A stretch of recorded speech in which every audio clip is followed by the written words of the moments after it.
Genentech's second 2022 medical scholarship goes to Daniella McDonald.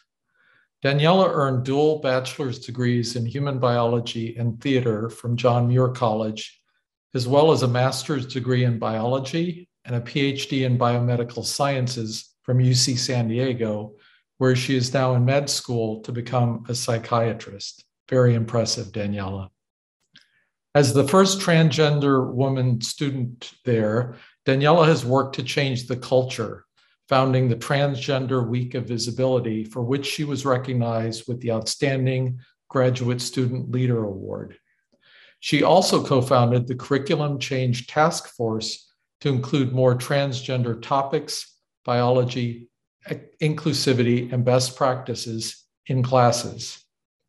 During COVID-19 stay-at-home, Danielle was inspired to co-found a company to develop a trans-centric dating app. Earlier this year, Daniela was featured in a BBC News article and on television, as well as in a radio piece on National Public Radio. According to her mentor at UC San Diego, Daniela, quote, is truly a gifted student who has a passion for the LGBTQ plus community, more so than any student I've worked with previously. Congratulations, Daniela. Thank you, Sean, so much. I really am genuinely honored to receive this award. It came on as quite a surprise. I think a lot of the activism that I've been doing throughout the School of Medicine has really been driven, honestly, if I want to be completely candid, by a lot of isolation. As being the first transgender out medical student at UC San Diego School of Medicine, I felt very alone. And it bothered me so much that I initially actually was thinking of dropping out. My healthcare wasn't really discussed in the curriculum, and I didn't have a lot of friends in medical school, and I didn't really know how to fit in, and I was considering leaving. What I decided to do was to sort of combat that by trying to design, this Transgender Week of Visibility at the school to really integrate transgender healthcare and curriculum into the school.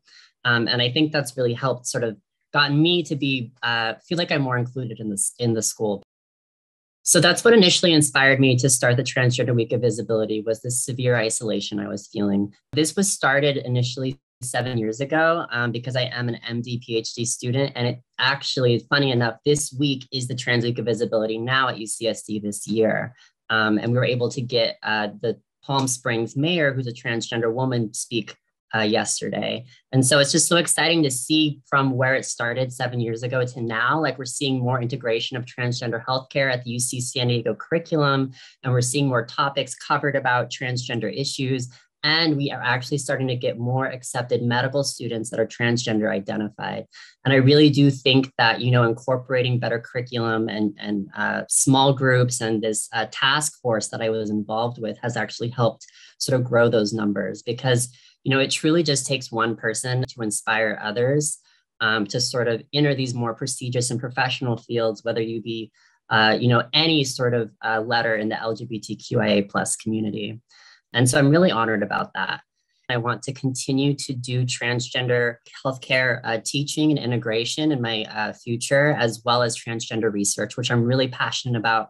And considering the current climate that we have right now in our country, all these different individual states passing these sort of anti-transgender laws, it really frustrates me, because trans healthcare is just healthcare, right? The types of healthcare that you're delivering to these people is not necessarily that unique, especially when it comes to trans children.